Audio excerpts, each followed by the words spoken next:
The kettle whistles in a quiet kitchen. You set it aside. Notice the light slanting across the floorboards and feel the room answering with a hush so deep it almost has a heartbeat. Nobody warned you that silence could sound this loud, or that a single overlooked habit before breakfast might one day decide whether you can still climb the stairs at 80.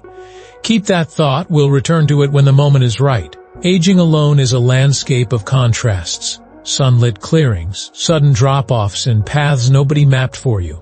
Some walk it by choice, savoring the open sky. Others find themselves here after a partner's last breath, a child's distant move, or the slow thinning of a friend circle. Wherever you stand, this story is yours, and it begins with a question. How do you turn solitude into soil where something alive can grow? The quiet power of chosen solitude. Why is it I enjoy being alone more than being around people? I find peace in being alone. That confession comes from Evelyn, 74, who fills yellow pads with poems no one else will ever read. Each dawn she lights a single candle and lets the flames steady her pulse. Neuroscientists confirm what Evelyn intuits. Intentional solitude lowers cortisol, sharpens memory, and gives the brain room to stitch meaning from yesterday's scraps. Arthur, 92, takes a simpler route. He drags a wooden chair to an east-facing window and just watches the horizon inhale light. That 5-minute pause is his anchor line. Storms come, but the rope holds. His doctor says Arthur's resting heart rate rivals men 20 years younger. Coincidence? Maybe. Arthur swears gratitude is the quietest exercise and the most potent. Yet solitude is not a fortress, it's a garden. Neglect it and weeds trip your feet. That's why, in a moment, we'll look at the habit 80% of seniors skip, one that silently drains energy day after day, when silence turns into isolation. Not all quiet is kind. Times 70. Tremors shake my hands. My apartment has no sun. I need help but don't know where to get it. I have no friends at all. Those words belong to Marjorie, whose afternoons stretch like uncut cloth. Loneliness isn't just a mood. Epidemiologists equate chronic isolation with smoking 15 cigarettes a day. Immune response dulls, inflammation rises, memory blurs around the edges. In Marjorie's dim living room, the television mutters but never answers back. Dennis, 87, lost his wife after 55 golden years. He still rides his motorcycle, but the seat behind him stays empty and the wind no longer brings conversation. Evenings, he says, feel like walking through a house where every photograph has been turned face down. If that ache sounds familiar, breathe. You're a story mid-chapter, and stories can turn. Grief is a thief that returns at random hours, rummaging drawers you thought were locked. Yet psychologists speak of post-traumatic growth, the surprising bloom after a storm. To reach it, you need footholds, and they often arrive disguised as tiny gestures, micro-connections, the antidote hidden in plain sight. Transformation rarely announces itself with trumpets. It begins in whispers, a neighbor's wave, a clerk's question about your favorite bread, the warm head of a cat pressing your calf. Margaret, 75, lives alone with her tabby. Alone but not lonely, she writes. Pets trigger oxytocin, the bonding hormone that pulls stress down like a gentle shade. Even watering a fern sends your brain the same signal. Life is here, and you belong to it. Strangers matter too. A Harvard study found that brief, tattoo-week tie chats, 30 seconds with the mail carrier, 2 minutes with the pharmacist, lift mood more reliably than an hour of scrolling headlines. Connection hides in plain sight, asking only that you look up. Try this. Next time you buy vegetables, ask the vendor where the carrots were grown. Listen, really listen, to the answer. That moment becomes a stitch in the social fabric you're weaving, one thread at a time. Now, about that overlooked morning habit, it's hydration. Skipping a full glass of water at sunrise masquerades as fatigue, dizziness, even sadness.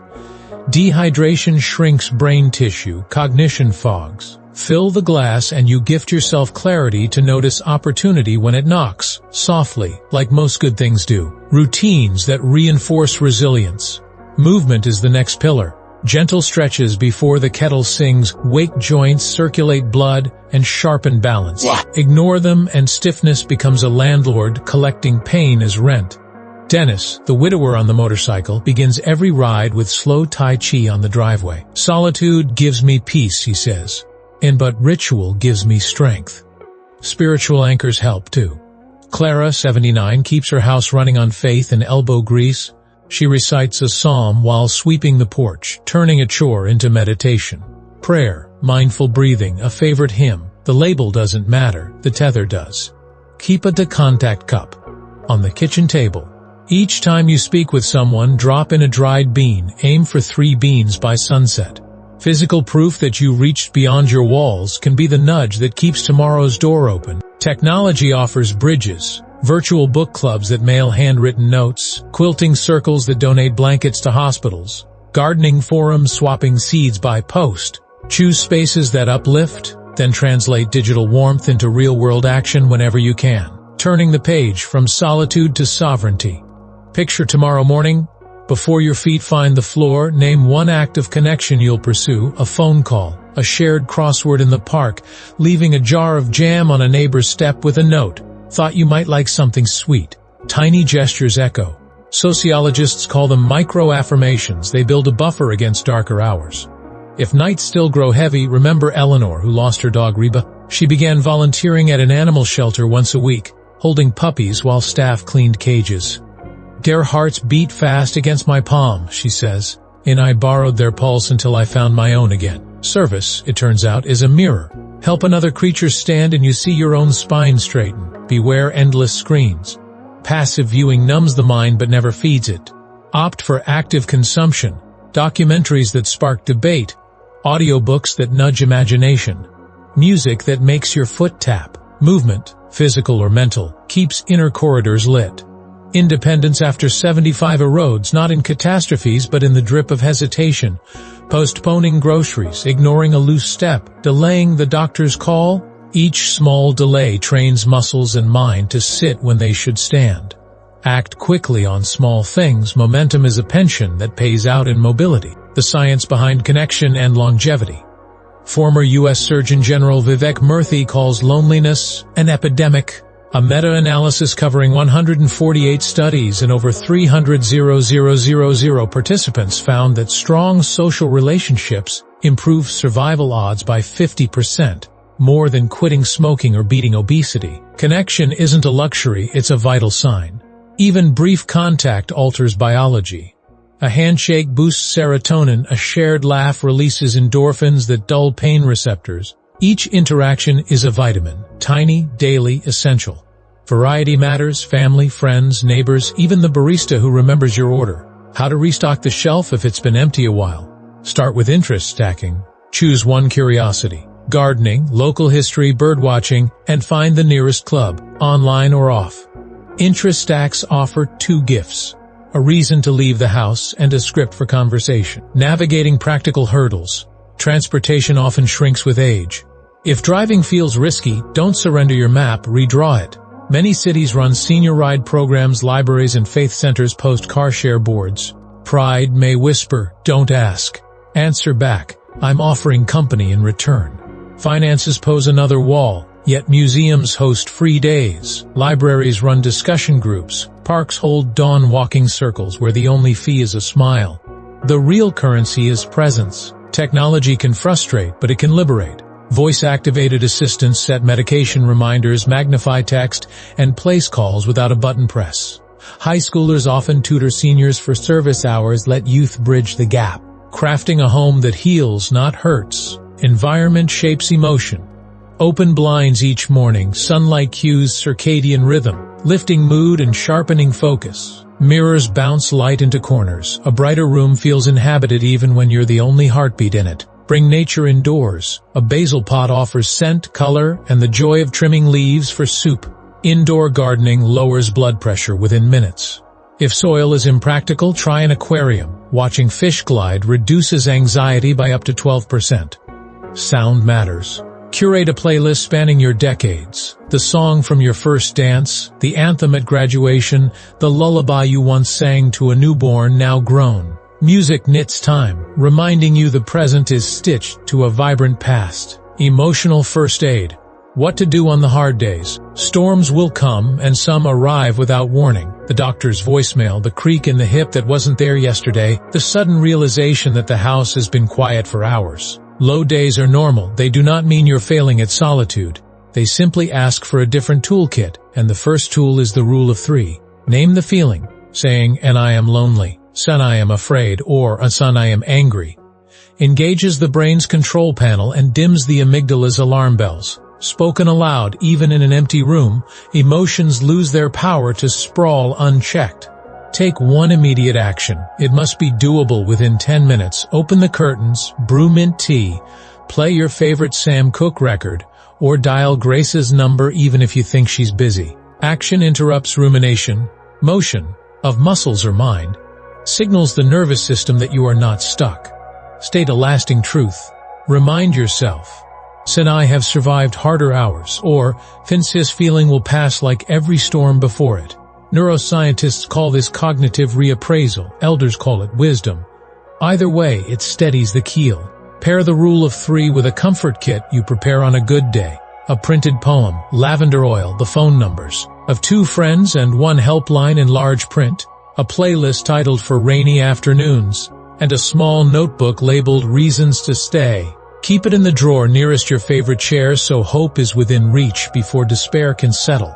If darkness lingers, remember that professional help is maintenance, not weakness. A therapist is to the mind what a cardiologist is to the heart, a trained partner in keeping vital organs healthy.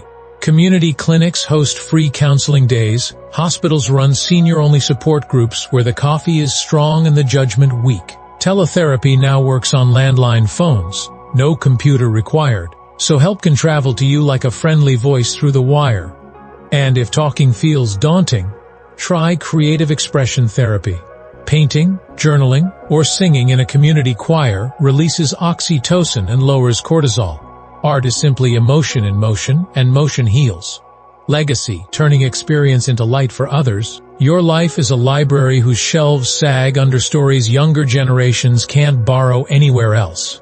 Inside are chapters on ration books, vinyl records, first loves met at soda fountains, and revolutions watched unfold on black and white screens. Those stories become lanterns when shared. Start with 5-minute memoirs, set a kitchen timer, pick 1 year of your life, and speak whatever surfaces until the bell rings. Dictate if writing is painful. Your phone's voice memo app will gladly serve as scribe. Email the recording to a grandchild, post it in a private family group, or donate it to an oral history archive. Every anecdote, funny, tragic, or ordinary, adds a new thread to humanity's tapestry. Handwritten letters carry a weight no emoji can match. The curve of your pen, the slight tremor in the line, tells the reader, a real hand touched this page for you. If you have no grandchildren, write to children in hospitals through charities like Letters of Light. Your words may travel farther than your footsteps ever could. Eleanor, who once feared her days were shrinking, now hosts a memoir circle every Wednesday at the public library. 5 seniors gather around a scarred oak table, each reading a 2-page snapshot, a 1958. Barn dance under paper lanterns. A wartime train ride through fog-covered valleys, the wonder of watching color television flicker to life. Listeners lean in, eyes shining. The room crackles with recognition. Proof that individual memories weave a collective fabric warm enough to wrap the future. Legacy work turns solitude into mentorship. It tells the world, "Sonny was here, and what I learned might help you." No grand monuments required. Just small lanterns left along the path so others walk with surer footing. Epilogue. The doorway.